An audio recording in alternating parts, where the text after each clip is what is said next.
Hello. We're doing our group project for our Med-Surg 3 class. Our topic is going to be nutrition. We'll be focusing on infant, child, and adolescent nutrition, found in chapter 33 of our London textbook. General nutrition, just a few things you might want to familiarize yourself with is, you've got macronutrients and micronutrients. Where your macro is consisting of the major building blocks of the body, including carbohydrates, proteins, and fats, where the micro is more the vitamins and minerals, which are also needed for your healthy body functions. A few of the common deficiencies that we'll look at are iron deficiencies. At about 4 to 6 months of age, an infant's iron stores begin to decrease, and a dietary source will be needed for this mineral, such as rice cereal, for instance. Also, considering breast milk, it contains little iron, while cow's milk, although with more iron, may cause anemia and irritating the gastrointestinal tract. So good iron sources, later on in the child, as the child grows, would be the meats and the eggs, dried fruits, iron fortified cereal. Calcium, being another one that could be deficient, would be needed for bone development. You also have vitamin D, which is needed for the bone mineralization. Folic acid is another one to look at because increased levels in the maternal body have been linked to decreased incidence of neural tube defects, such as spina bifida. Some sources of folate can be found in spinach, avocado, green leafy vegetables, beans, peas, liver, and some fruits, such as oranges and grapefruits. The dietary reference intakes, which are referred to as the DRIs, is a set of values that's established by the Food and Nutrition Board of the Institute of Medicine and the National Academy of Science. It's planned intake for individuals at different stages. The U.S. MyPlate Food Guide, it's going to look at fruit as being a part of that, which may be fresh, canned, frozen, dried, whole, cut up, or pureed. You also have the vegetable section, which may be fresh, frozen, canned, dried, dehydrated, whole, cut up, or mashed. Grains include wheat, rice, oats, cornmeal, barley, cereal, grits, and breads, while your proteins may be obtained through items such as meat, poultry, seafood, beans, peas, eggs, processed soy products, nuts, and seeds. Daily, the dairy also is the fluid that you're going to be taking in. It can also be milk products. Some foods can be made from milk, but only those that retain their calcium content would be part of that dairy group. So you're not going to include butter, cream, or cream cheese because they do not retain the calcium in it. Hey, we're at the Menace's house. We're going to stop in and check on Mom and her new baby girl and see how things are going and see if she needs any advice on how to raise her new infant.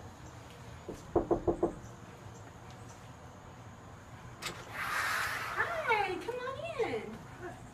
We're here inside the Menace family home. This is Miss Menace, and this is her lovely young daughter, Molly Sue Menace.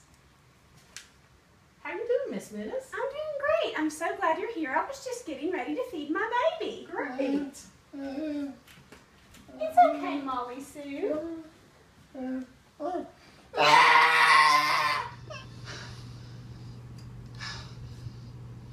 Ed, how do I know this milk won't burn the kid's throat? If that matters. Try it on some skin first. Ow! Ow! Ow! Ah! Oh, what's the matter with you? I better let it cool down. Oh, Miss Menace. How did you heat this bottle up for baby? Did you make sure it wasn't too hot before you gave it to her? No, I just heated it in the microwave. Oh, Miss Menace, well, you should never use the microwave to heat up baby's bottle. You can burn her throat and her mouth. Let me show you the correct way to do this. Okay, thank you. All right. Miss Menace, you should never use the microwave when heating your baby's bottle. This can cause hot spots into the milk and formula, and when baby takes the bottle, it can burn them. The correct way to do it is to set the bottle in a bowl or in a pot of warm tap water and let it sit for a while until it's knocked the chill off. Pull the bottle out, gently shake to evenly distribute the warmer milk from the bottom throughout, and then just test it on some inside skin, inside your wrist. If it feels warm without being too hot, this is the optimum temperature for your baby to take their milk at. Okay? Okay, thank you. Great. Let's go give this to the baby. Well, that bottle seems to be a better temperature for baby. I think so. How do I know that Molly Sue is getting enough food? I'm glad you asked that. You know, a lot of new parents wonder if their child is getting enough food.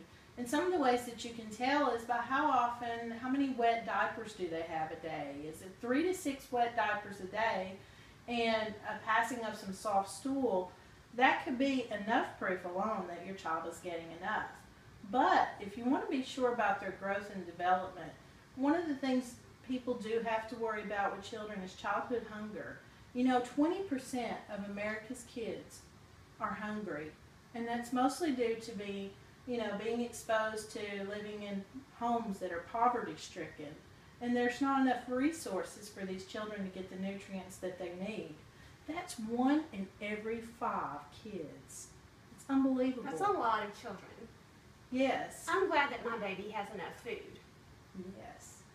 But you know, if you ever got in a situation where you thought you needed something, there are community resources out there to help you if you ever needed help. But another way for someone to come in and, you know, a nurse like me, coming in and talking like you and just making an assessment of the home and of the parents, and it looks like you're very well set up to take care of your lovely young girl.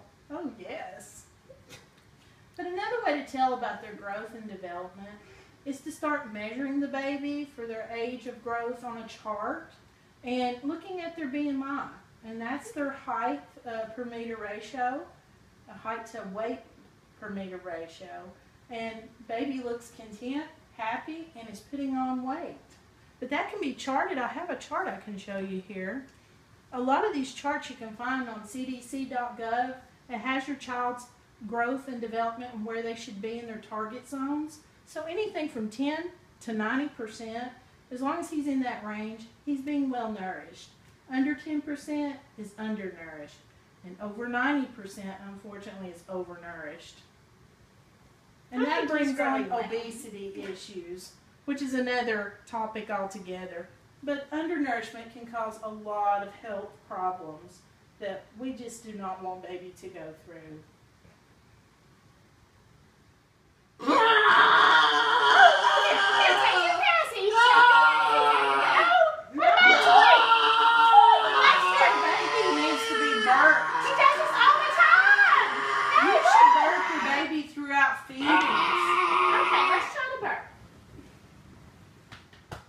Good girl. See, now she'll feel a whole lot better. I know what this is. This happens all the time at this time. This is called colic. You might want to rub your baby's abdomen in a circular motion to help calm the baby. You know, colic can be a problem all the way up to 6 months of age. It's just because of the discomfort in their intestinal system. A little too much gas, you know, and there's ways to ease them. Little white noise in the background, warm baths, rubbing their belly, propping them up a little bit after they feed, and, you know, just maybe carry them in a front sling on you. Maybe that's not a good option right now, but it is an option. She's a little heavy for me right now. But she's a beautiful little girl. She is a beautiful little girl.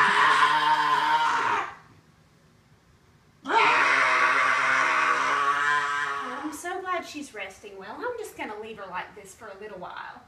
You can't leave your baby that way with a bottle in her mouth. How come? Because that promotes tooth decay and dental caries. You know, the milk or juice or whatever the baby may be eating, it just pools in their mouth and just promotes tooth decay. It's not good for your baby to ever go to sleep with a bottle. Always take that away. And any other. So I can't give her these anymore? Absolutely not. That's not healthy for your baby. What you want to do with your baby is you can take some gauze and wipe the mouth out, or a baby toothbrush that's really super soft, and brush their teeth. And that'll help keep baby's mouth, you know, free from dental caries. Okay? Okay, I can do that. Thank you.